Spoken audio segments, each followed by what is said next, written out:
तिसरं महत्वाचं कारण आहे की महागाई प्रचंड वाढली आणि या महागाईमध्ये 25-30 माणसाचं कुटुंब एकत्र राहून त्याला सांभाळणं कठीण आहे, म्हणून विभक्त कुटुंब झाली.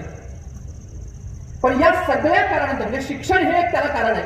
शिक्षण कसं काय कारणीभूत आहे तर शिक्षणामुळे स्थलांतर वाढलं, नोकरीमुळे माणसं या जागेवरून त्या जागेवरती राहायला निघाली आणि त्यामुळे सगळी नात्यातली माणसं एका छताखाली राहणं शक्य नाही. हे त्याला नोकरी आणि स्थलांतर शिक्षण हे त्याला कारणीभूत आहे. पण या सगळ्यापेक्षा मला जे धोकादायक कारण वाटतं ते कारण कुठलं आहे विभक्त कुटुंब पद्धतीसाठी? व्यक्ती केंद्रीपणा वाढला हे विभक्त कुटुंब पद्धतीचं मूळ कारण आहे. व्यक्ती केंद्रीपणा म्हणजे काय तर मी माझ्यासाठी आणि माझ्या पुरतं, माझी बायको, माझी गाडी, माझा बंगला, माझं घर, माझा मोबाईल, माझा बेड, हे ज्या सगळ्या माझ्यापर्यंत मर्यादित राहिला याला व्यक्ती केंद्रीपणा म्हणायचं. आणि हा व्यक्ती केंद्रीपणा दिवसेंदिवस अधिक वाढतोय, तो अधिक घट्ट होतोय. त्याचं कारण सांगतो मी तुम्हाला.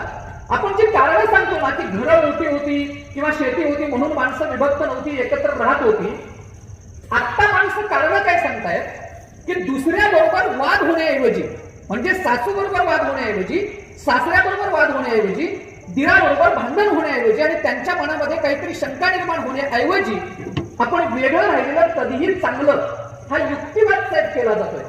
पण हा युक्तिवाद करत असताना आपण सगळ्यांनी आयाने विचार करूया, जर त्यांच्याबरोबर वाद होतोय, त्यांच्याबरोबर भांडण होऊ नये म्हणून तुम्ही विभक्त कुटुंब पद्धतीत जर राहत असाल तर आता घटस्फोटांचं जे प्रमाण वाढतंय आणि पुण्यामध्ये राहणाऱ्या एकाच फ्लॅटमध्ये एका छताखाली राहणाऱ्या नवरा आणि बायकोमध्ये देखील वाद होतोय, याचं कारण काय? हा युक्तिवाद कधीही मान्य करता येणार नाही की आपण एकत्र कुटुंबात राहतोय, त्यांच्याबरोबर वाद होतोय म्हणून आम्ही वेगळं राहतोय. जर तुम्ही नवरा आणि बायको वेगळं राहत असाल तर तुमच्यात तर वाद नाही झाला पाहिजे ना. पण त्याच्यात वादाचं प्रमाण जास्त आहे. कोरोनाच्या काळात मी सांगितलंय, राष्ट्रीय पातळीवरचे अहवाल आहेत, 30% घटस्फोटांचं प्रमाण वाढलंय. हा युक्तिवाद कधीही करणं योग्य नाहीये. आता ही विभक्त कुटुंब पद्धती वाढली, त्याचे परिणाम काय झाले हे बघणं फार गरजेचं आहे. परिणाम किती मोठे आहेत माहित आहे? गाव वाढत उद्ध्वस्त झाला. माणसांची एकमेकाची जी गरज होती ती गरजच संपली. आता माणसं एकमेकाकडे जात नाही. त्याचं कारण काय की हा गावगाडा उद्ध्वस्त झाला. म्हणजे शेतकऱ्याला प्रत्येक माणसाची गरज भासायची.